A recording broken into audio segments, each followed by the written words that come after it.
Uh, Now, of course, as I mentioned before, the uh s- the supers. I know I have commented on a lot of these supers already. Um, but as it looks right now,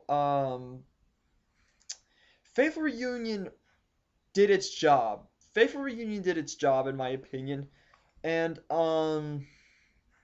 this is an acceptable series, of course, because there is actually really some top tier supers. Of course, that's what everybody wants in every set. They want some top tier supers in their sets.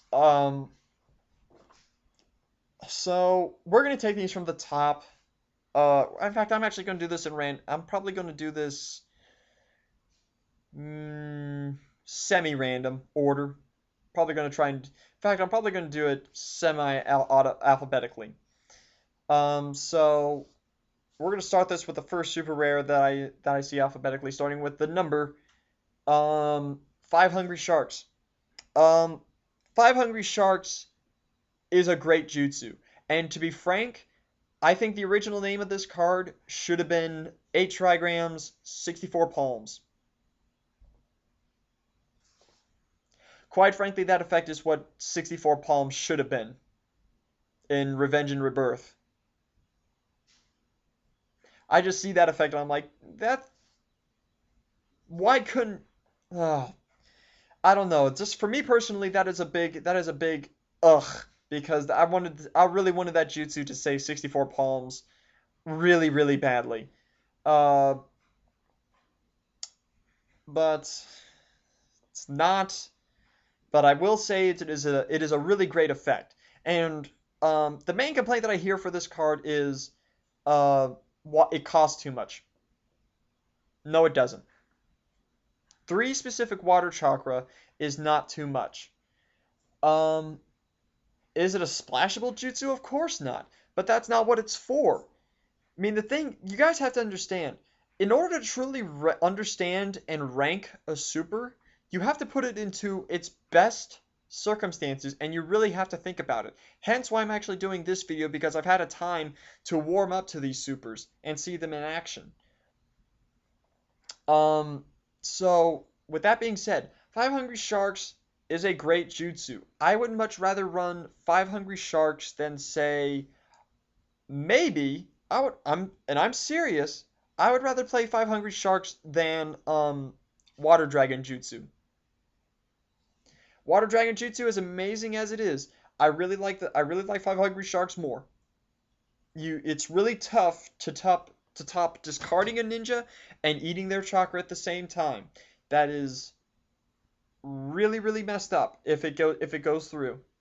I mean, and 5 Hungry Sharks is also a bit of a chump ninja getter. If you block with say like an injured ninja or maybe even a healthy ninja for that matter, all it takes is 2 heads at least to discard that ninja, get 2 battle rewards, and to discard at least 2 of your chakra. It is if it's if and heaven help you if you actually get like if your opponent actually gets at least 3 heads with it, because that is really going to hurt your chakra.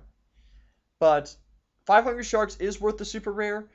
Value wise, I will say that it's really crappy in terms of value, and I could see it going out for $2. But it's a shame because it's a really really good card. It's pretty much the 8 trigram of water in a sense. It's an amazing effect, and frankly, I should see it in a lot more decks. But it's also in a structure deck that you can get for $10.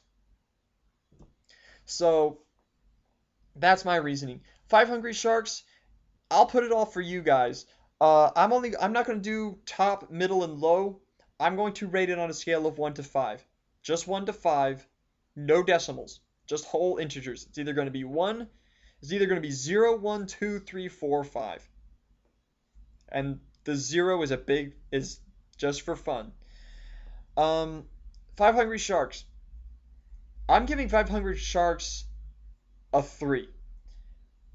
Just because it requires Jonin or higher rank. It's got nothing to do with how much it costs. It's got nothing to do with it targeting one ninja battling against the user. It's a 3 out of 5, mainly just because it says Jonin. And water is starting to stray a little bit far from its Jonin tempo. So, but that's my opinion. But I give it a 3 out of 5. Um, Next on the list, Chio. I really need to double check this card. In fact, I'm actually going to do that right now. Because it was actually just confirmed through a clarification that Sasori LFC from Approaching Wind, the super rare, when it gives a puppet coin, it does not give the puppet characteristic. That was changed. So, but the thing is, now that I see Chio, it makes me wonder, if they kept her effect to say whether it would, if whether it would give puppets that or not. If it gives the puppet coin, would it would it give the puppet characteristic or not? And I'm actually trying to check on that right now, but apparently she's not on there. I don't see her anywhere in set 12 or 13 clarifications. Sorry about this, guys. I'm just really wanting to check on this. Uh, yeah, she's. Wait a minute. Oh, wait a minute. He divided by sets, so let me move back up here. Frankly, I don't think she's going to say that it gives them the puppet characteristic. Um, okay, I really don't see anything. I don't see anything for Chio, but from what I understand, because he said that the LFs, because he said the because Weed said that the because Weed said that the that LFC does not give the puppet characteristic now, I have no reason to think that Chio does either. Um, so in that case, uh, it's a mess super. I really can't think of anything higher than that.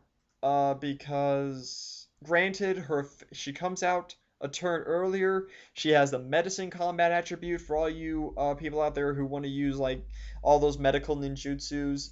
She's dang it, where'd it go? Trying to get the list back on here.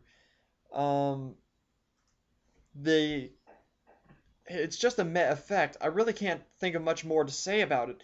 I would frankly run the turn for Chio-chan a bit more, uh, to just to get another puppet. But this one, unless you're really going, I think Chio was a little bit more up for debate in terms of how she's supposed to be used and how and what deck works with her best. Um, but in the meantime, she really didn't impress me that much. Um, but like I said, it really comes down to how you use her. But I cannot see her in a puppet deck. I cannot see her in a tempo win deck. I would much rather use a Shizune or Kurenai for that turn 4 slot. So, Chio, because I'm giving her some hope for potential later use, I'm giving her a 2 out of 5. There's just too much that she can. There's a lot that she can do. It's just that we just don't know how to apply it yet. Best. Um, Next up, we're gonna say you know what? Now that I see it, I'm not gonna say the is counting as a T. I'm gonna jump back. I'm gonna say the third Kazekage. The third Kazekage is really an annoying card when it comes right down to it. Wind has now kind of two different sets of master servant kind of effects. It's now got like Tsunade Katsuyu, and now it has Sasori in the third Kazekage. Um, Great stats, healthy injured 6-4 for turn 6. Requiring Sasori to be in play, that's not that big a deal, especially when the Sasori has ambush. Um, every ninja battling against it gets -2, -2. There is a lot of potential for that effect. And if you get him out soon enough, it can really be devastating. There are a number of puppet summonings that can get him out there on the field sooner. And he's a great card. It's just, oh, it requires Sasori to be in play. I understand Sasori being even once Sasori's gone, he can still do what he wants. But it still feels like it's a Katsuyu of sorts. And to be frank, if I wanted a master servant kind of third Kazekage, I'm